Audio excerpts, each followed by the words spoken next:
Noah's big boat. Many years went by, and the earth was now full of people.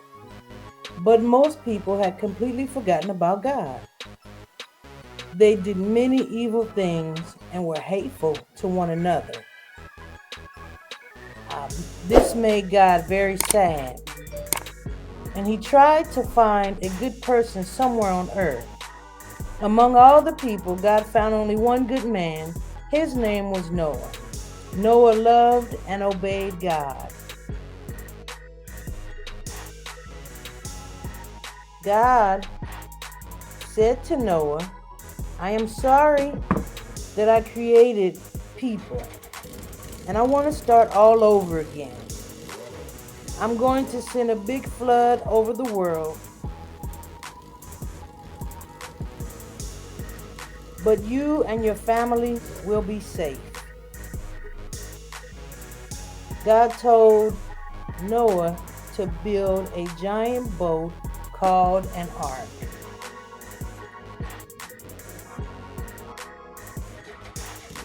It was big enough to hold Noah's family and one pair, a male and a female, of all the animals living on the earth. The ark will protect you and the animals and keep you safe from the flood, God said. Noah and his three sons, Shem, Ham, Japheth, spent many years building the ark. They followed God's instructions for the ark exactly. While they were building it, all their neighbors made fun of them. But Noah warned his neighbors and said God would send a flood that would destroy everything on earth. Noah said the people should stop doing wicked things to one another and obey God instead. The people didn't listen to Noah. When the ark was finished, God sent every kind of animal to Noah, two by two. The animals entered the ark where rooms were prepared for them to stay. When all the animals and Noah's family were inside the ark, God himself closed the big door to the ark. Then God made the rain to fall and water in the lakes and rivers and oceans to rise up. First, water covered the roads and fields. Then it covered houses and towns. It rained for 40 days and 40 nights. Finally, all the earth was covered, even the tallest mountain, but the ark floated quietly and safely. Everyone inside the ark was safe. Noah and his family were now the only people on earth, but God had not forgotten Noah, his family, and all the animals in the ark. The rainbow. Genesis 8 and 9. After the rain stopped, the ark floated around on the water for months and months. But the water began to dry up a little by little, and the mountaintops were now visible again. But all of the valleys and mountains were still covered by water. Then one day, the ark touched dry ground on the side of a mountain. Noah opened a window in the ark and sent out a raven to see if the water had dried up from the land.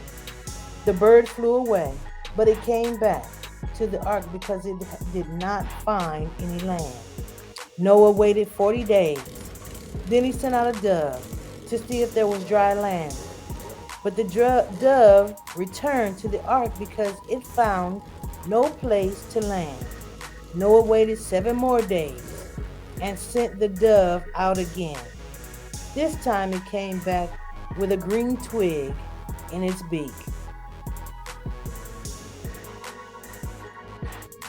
Noah smiled. He now knew that it was possible to find dry land.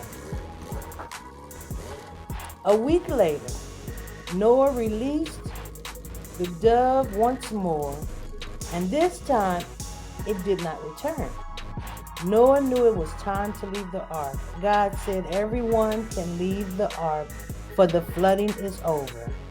God opened the door of the ark, and Noah sent out all of the animals and the people. They were excited to go out into a new world just waiting for them. Then Noah built an altar to worship and praise God and thank Him for keeping his family and all the animals safe. Then God blessed Noah and his sons and said, I am making a promise to you. See the rainbow I have put up in the sky? This shall be a sign to you that I will never again destroy the world with a flood. From that day until this very day, God's people always remembered His promise to them. After the rain, when the sun was breaking through and the bright, colorful rainbow appeared in the sky, they knew that God would keep His promise always. And that is the story of Noah and the ark.